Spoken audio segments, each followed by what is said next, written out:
सारांश में आपका हार्दिक स्वागत है। धर्म, अध्यात्म और भारतीय संस्कृति की इस श्रृंखला में आज हम बात करते हैं वट सावित्री व्रत की। अखंड सौभाग्यवती होने की कामना से किया जाता है यह व्रत स्त्रियों द्वारा किया जाता है, भले ही वह विवाहिता, कुमारी अथवा विधवा ही क्यों ना हो। यह व्रत शुक्ल पक्ष की त्रयोदशी से पूर्णिमा तक अथवा अमावस्या तक किया जाता है।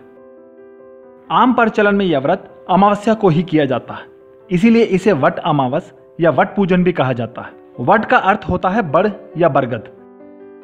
इस दिन स्त्रियां अखंड सौभाग्यवती होने की कामना से यह व्रत करती हैं। इस दिन वट की पूजा की जाती है। यह वही दिन है जब सावित्री व सत्यवान की यमराज सहित पूजा की जाती है। सावित्री ने इस व्रत के प्रभाव से अपने पति सत्यवान को यमपाश से मुक्त करा लिया था। आइए एक नजर डालते हैं व्रत विधि के ऊपर।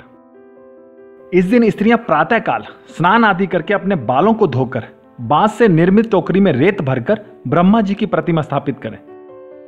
इसी तरह बांस की दूसरी टोकरी में सत्यवान व सावित्री की प्रतिमा स्थापित करके टोकरियों को वट वृक्ष के नीचे रख दें। पहले ब्रह्मा जी की, फिर सावित्री व सत्यवान की पूजा करने के बाद वट की जड़ में जल सिंचन करें। फिर जल, मौली, रौली, कच्चा सूत, भिगोए हुए चने, गुड़, पुष्प, धूप और दीप से वट वृक्ष की पूजा करें। जल से वट वृक्ष को सींचे और उसके तने पर चारों ओर धागा लपेटकर 3 परिक्रमाएं करें। तत्पश्चात वट पत्र को गहने के रूप में पहनकर वट सावित्री की कथा सुने। भीगे चनों का बायना निकालकर इस पर कुछ रुपए रखकर सास के चरण स्पर्श करके यह वाचना उन्हें दे दें।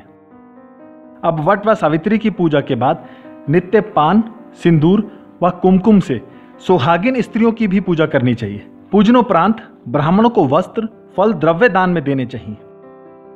यदि आसपास आपके वट वृक्ष ना हो तो वट की टहनी से भी या दीवार पर वट वृक्ष चित्रित करके भी यह पूजा की जा सकती है। महत्व तो केवल श्रद्धा भाव का है।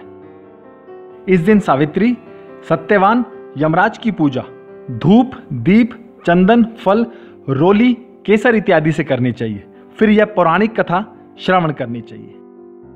वट सावित्री की पौराणिक कथा का जिक्र हम लोग अगले वीडियो में करेंगे। धन्यवाद।